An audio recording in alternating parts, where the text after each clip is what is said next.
Si alguna vez te has topado con el sistema de justicia, seguro conoces esa sensación. Uf, sí. Es como entrar a un laberinto, donde el tiempo va en cámara lenta.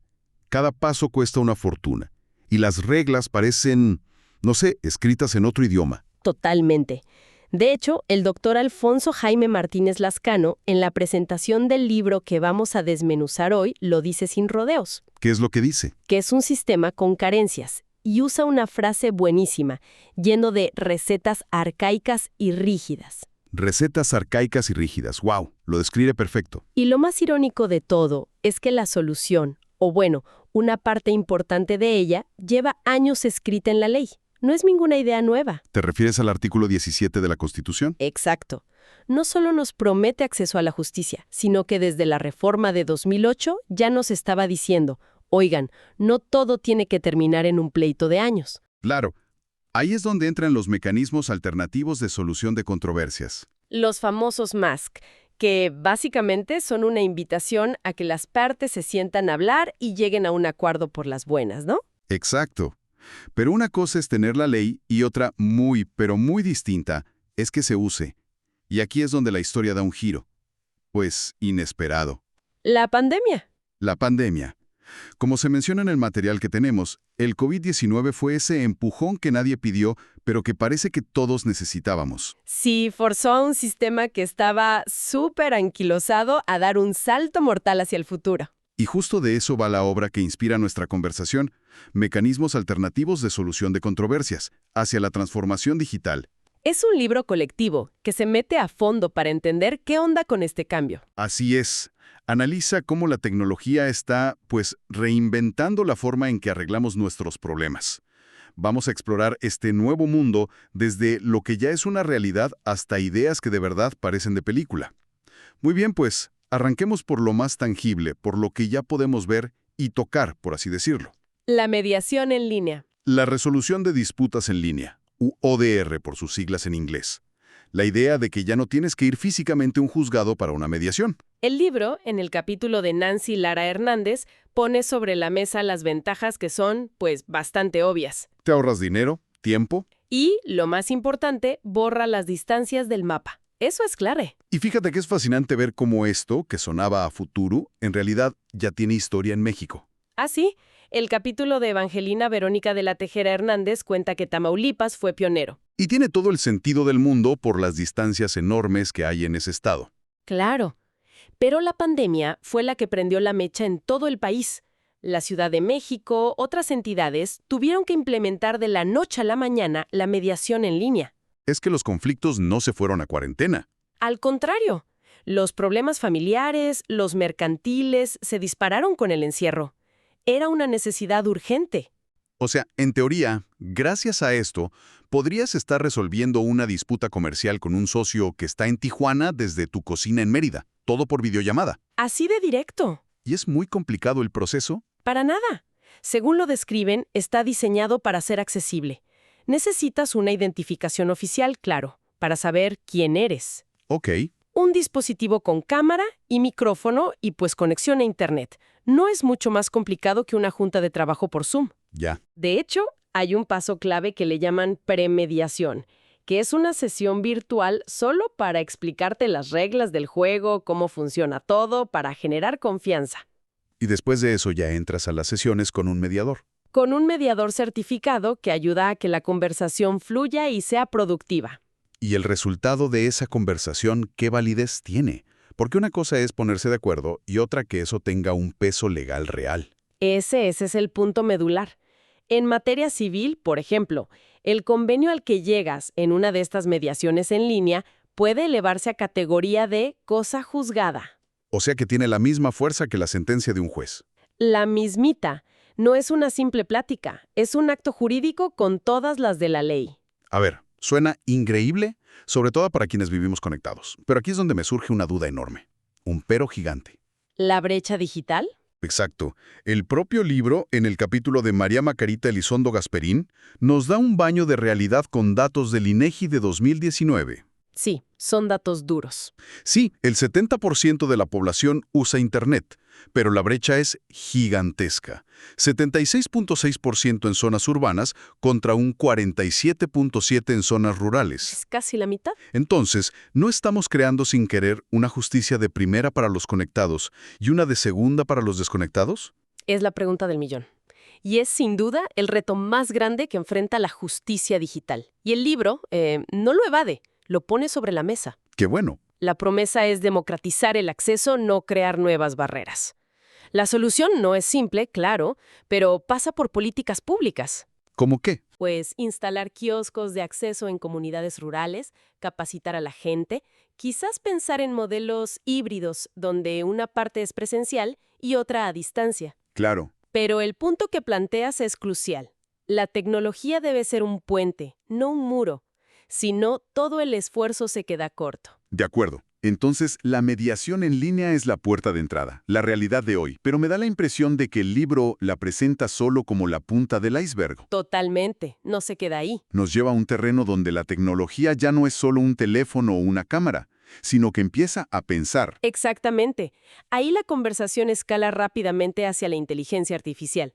Hay un capítulo completo de Paola Ontiveros Vázquez y Jesús Manuel Nieblas Atarain dedicado a esto. Y aquí el cambio es radical. Es un cambio de paradigma total. Ya no se trata de conectar a dos personas para que hablen, se trata de usar sistemas que analizan cantidades masivas de datos para predecir, con un grado de certeza que a veces asusta, qué podría pasar en un juicio. A ver. Predecir. ¿Estamos hablando de una especie de oráculo legal digital? Algo así, pero basado en datos, no en magia. El texto los llama sistemas jurídicos expertos. Y ojo, no buscan quitarle el trabajo a los abogados. Sino darles superpoderes. Justo, darles superpoderes. Y mencionan plataformas que ya existen, que no son un sueño guajiro. Por ejemplo, Por ejemplo, Tyrant Analytics. Este sistema crea lo que llama árboles de decisión. Analiza miles de casos pasados y te dice, si tomas este camino legal, tienes un 80% de probabilidades de éxito. Si eliges este otro, caes a un 30%. no manches. Es crudo tener un Waze para un caso legal. Te muestra la ruta más rápida y con menos tráfico para llegar a una sentencia favorable. Es una analogía perfecta. O está Lex Machina, que va un paso más allá. Aún más. Sí, no solo analiza el caso, analiza a las personas. Revisa el historial de un juez específico para ver cómo suele fallar en casos similares. En serio. O el de los abogados de la contraparte para predecir sus estrategias. Y claro, está el famoso Ross Intelligence, al que apodan el robot abogado, que puede investigar jurisprudencia en minutos, una tarea que un equipo de humanos le tomaría semanas. Espera un segundo.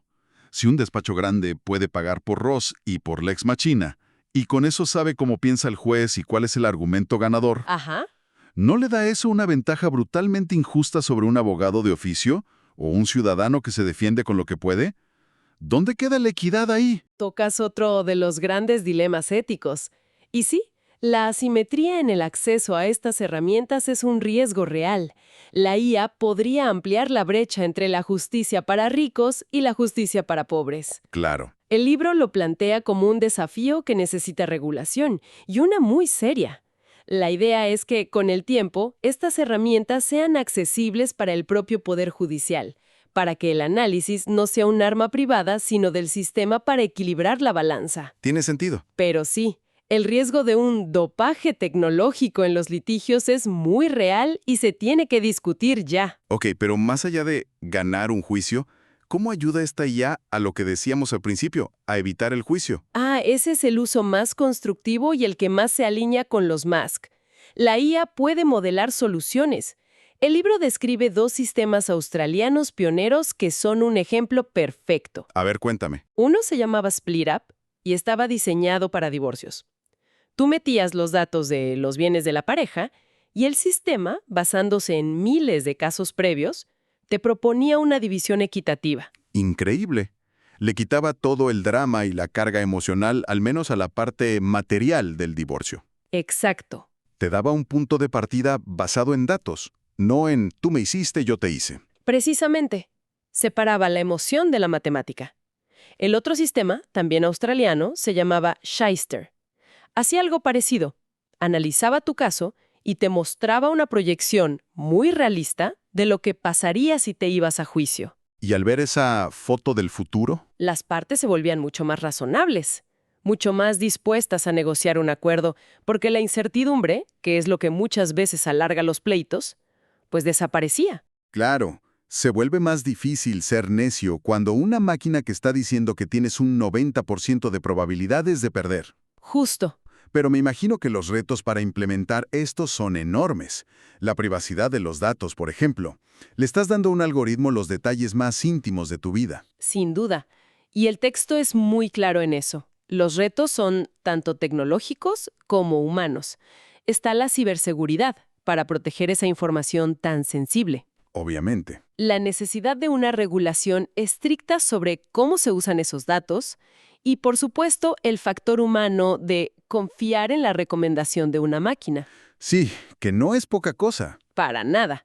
Pero la ventaja que impulsa todo esto es la promesa de una justicia más objetiva, basada en patrones y datos, no en el humor del juez o en el calor de una discusión. Muy bien. Si la inteligencia artificial es como el cerebro de esta nueva justicia, el libro nos lleva a una última frontera, que parece más bien el corazón. Y esto de verdad parece sacado de una película de ciencia ficción. Sí, esta parte está increíble. El capítulo de Josué Alán Ferrer Rodríguez propone usar realidad virtual para resolver conflictos. Suena a locura, ¿no? Pero cuando desglosas la lógica, tiene bastante sentido. ¿Por qué?